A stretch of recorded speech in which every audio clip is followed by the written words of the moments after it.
Finally, Derrick already avuddeyo n'alaga Ensi n'abantu bonna omulimu gwakola mu kibuga Landon. Abantu babadde nga bamutaddeko pressure bamugamba Derrick okola mulimo ki simanyi obeereyo oferera ku internet. Nedda bannange ekituufu kiri nti omulimo gwe guguno kanzije ngubabuulire.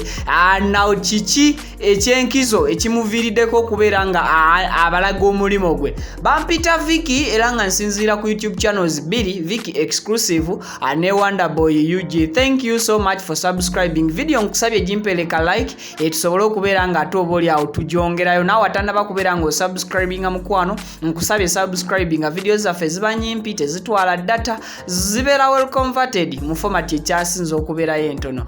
Ate era nga nkujjukiza ba sponsors baffe katini nnyo nti tuli proud sponsored by Hajat Kalodo musomi wa dduwa ajja kulombera edduwa ensonga sing'ona abo oyina ebizibu ebyenjawulo mukubire ku namba y'essimu esembya 067 asangibwa Wakiso.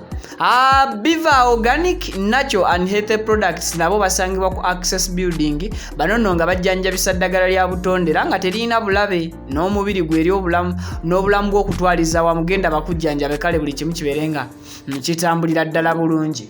Kakati mwana mulenzi Derrick wa radio ononga mukukutivu nnyo ku TikTok akutte nnyo ku mitima gy'abantu bakyeyo basekadama ne bannakadama oba ba house managers n'abantu bonna bamukuba kye Alaze abakolerayo emirimu egy'enjawulo ababadde nga ku social media handles ze bamubuuza Derrick naye okola mulimo kimujjukira bulungi okuva lwe navayo wano n'enkola story nga no sigenda gamba okuva lwe navayo okuva Derrick lwe yava mu Uganda n'agenda e Landon n'atakomawo na crude yali agenze nayo era ne kitegeerekeka Oluvanyuma nti Derrick asigaddeyo obulamu bwabwe bagenda okugenda maaso n'okubutambuliza ye ne mwana muwala Muna of course amwatimanyako bulungi kati bambi pressure gye basooka okubeera nga bamuteekako mu ntandikwa teyarespondinga ng'abantu bamubuuza musigadde mu Landon ne Muna naye mukolayo mulimo ki. Munnange Derrick amaze Oluvanyuma n'abalaga nti akola mu supermarket Landon era nga akolayo emirimu egy'enjawulo ne clip eno yagikwatidde ng'ali mu supermarket ku mulimo guno ayabadde agezaako kupakinga mubisi gwa njuki hane oboga abamu bagayita mannya g'abagalwa hane B ate hane B omubisi gw'enjuki kyekyo temukiwakanya.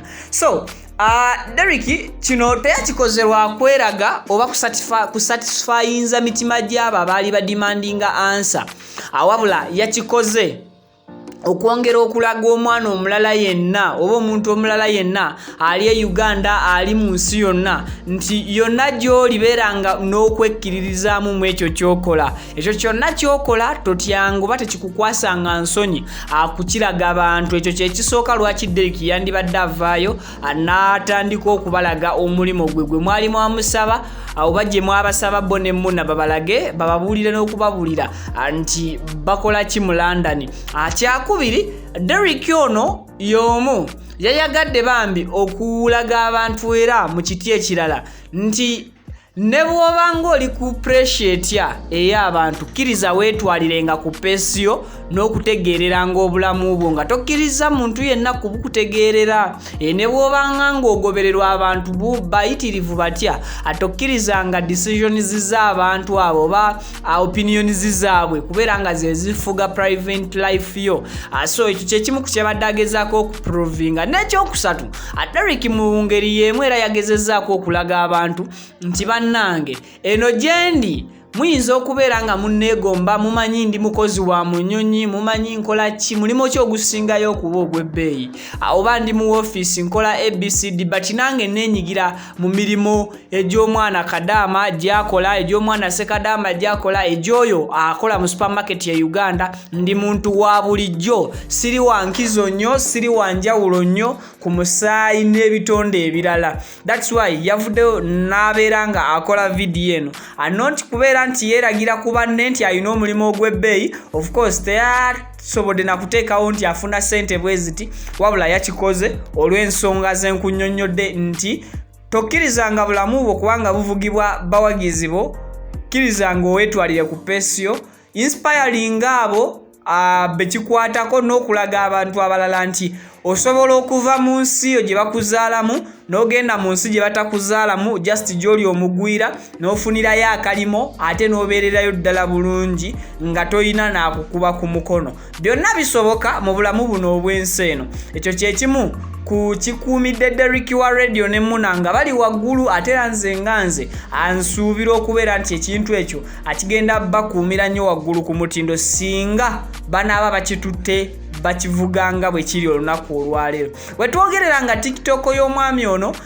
Derrick wa radio egobererwa abantu 50,000 era ng'ekyo si kintu kitono nnyo kubanga ogobererwa abantu 5 nga ba followers bo kyonna ky'oteekayo nga bakirindiridde kitegeeza nti babeera beesunga bingi okuva gy'oli. Olina okubeera ekyokulabirako ekirungi eri society cause abantu abo 50,000 babeera bava mu different countries, different tribes, different habits ze babeera balina. Olina okumanya how you can handle them. Buli kimu ne kibeera nga kisigala mu mikono gyo nga tebakuvuze ku speed yaabwe. Bampita Vicky mbasiibulidde wano.